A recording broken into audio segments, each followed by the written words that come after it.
last play in that game.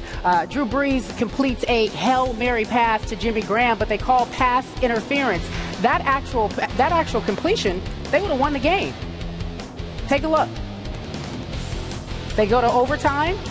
49ers win 27-24. Graham, after the game, said it definitely wasn't a push-off. So here's the question. Skip Bayless, good call or bad call? Stephen A. Smith, to me, this was a shockingly bad call. This was an uncalled for call. This was a call you never, ever see on a game-deciding Hail Mary. This was a call wrongly triggered by an obvious flop. This one by Parrish Cox that reminded me of the one the Bengals pulled off and got away with against your namesake, Steve Smith Sr., right? He's your father, is that right? Beautiful name.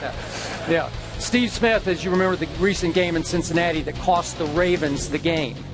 There is always some hand fighting on these end-of-game jump balls. And for the record, Jimmy Graham has never been known as the strongest or most physical kind of tight end. And as he said, and as Kerry just said, he literally just put his fingertips on Parrish Cox. That's all that he did. And Parrish Cox went down like he had ruptured both his Achilles tendons. As obvious a flop as I have ever seen. There is no way that Parrish Cox was going to be able to stop that play with or without any kind of hand check, and that's all that was. This is Goliath syndrome. This is a 6'7" tight end that gets pushed and pulled and shoved and kicked, and nobody's going to call anything. But if he so much as hand checks a much smaller defensive back, it's going to trigger a ridiculous flag that is going to decide the game. Are you kidding me? So a ticky-tack call decides a big game between 4 and 4 teams, and I just want to thank the referees for overdoing their job. Well, that's a beautiful argument. Very eloquent.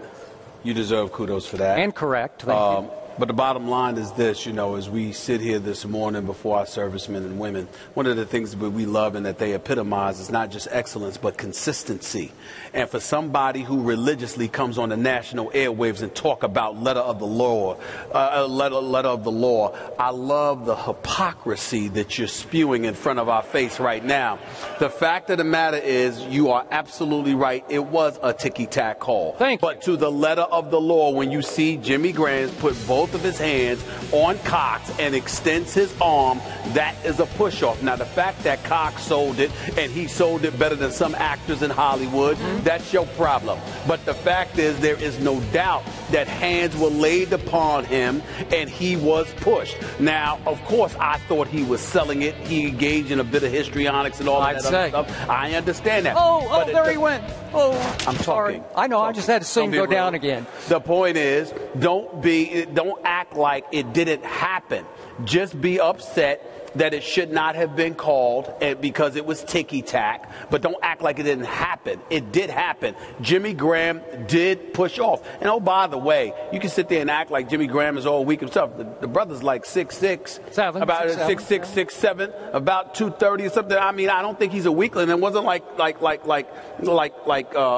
Cox looked like Brock Lesnar or somebody. I mean, the dude, it is possible that he could have been knocked off balance. And then you take into account that it was a Hail Mary. So everybody's going for the ball or whatever. It's after, the game is on the line. You can't let a receiver get away with pushing a cornerback in the back.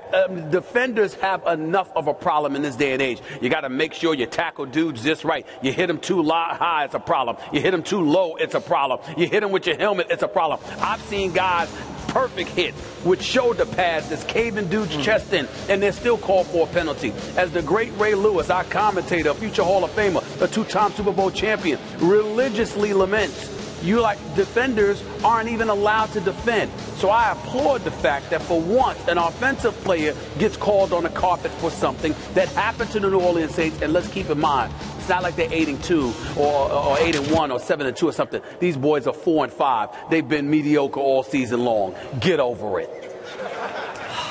Well, I have to remind our audience, somebody sitting across from me picked the Saints to be in the Super Bowl this Yeah, year. but he got off that Saints bandwagon, I'll tell you this much. I'm never going to sit there and acknowledge anything again. I went on national television. I put a bag over my head, and you still bring it up every show. Next time, I just might not say anything. It doesn't make any sense with you. All right. Here's the problem. A problem you can appreciate in a game you love, the National Basketball Association's game of basketball. Yes, sir. What have they done to outlaw flopping? They have cracked down. Have they not? Have they not started fining heavily for flopping? Yes. I believe the NFL is heading in the same direction because the DBs have started to figure out you can get away with that on huge game-deciding plays, and they will reach for that yellow. Well, the only reason I disagree with that is because obviously basketball is not nearly as violent as football. And when you take that into consideration, coupled with the fact that defenders have everything called against them, you've got to use all your tricks in the bag to try and get some kind of advantage. Because think about it. In years past, you could sit there, you could go after the quarterback, you could sit there and cave dude's chest in, you could knock him unconscious or whatever, and it was a legitimate hit, and it's fine. They have changed the game of football. It has been softened considerably, much to the detriment of defensive players. So if now the reason now you want to complain about them flopping, you're going to take that away from them too? Listen, if I can't hit you, let me act like you hit me. Okay, let me come up with something to defend myself. And I don't have a problem with it. In the sport of basketball, it's not that physical. It's not that violent compared to the NFL, of course. And I have no problem with the NBA coming down on them the way that they did. But in the NFL, that is not appropriate. You got to give these guys some ability to be able to defend themselves. Jimmy Graham is 6'7".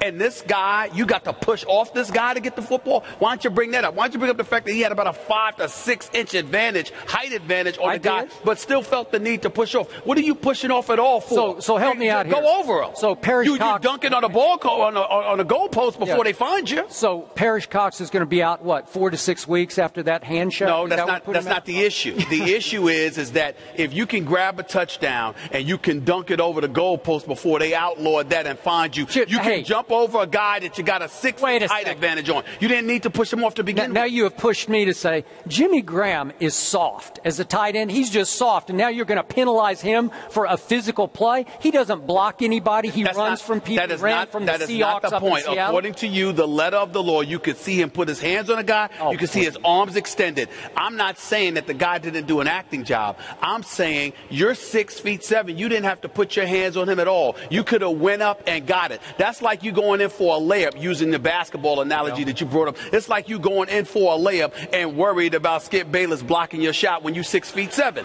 Why would you do that? Just go in. Just go in and lay it up. Jimmy Graham should have done that. I told you, Parrish Cox had no chance at that ball. It was a great throw and a good catch. And it should have been game over. He should have went up and got it without pushing off. With the win, the 49ers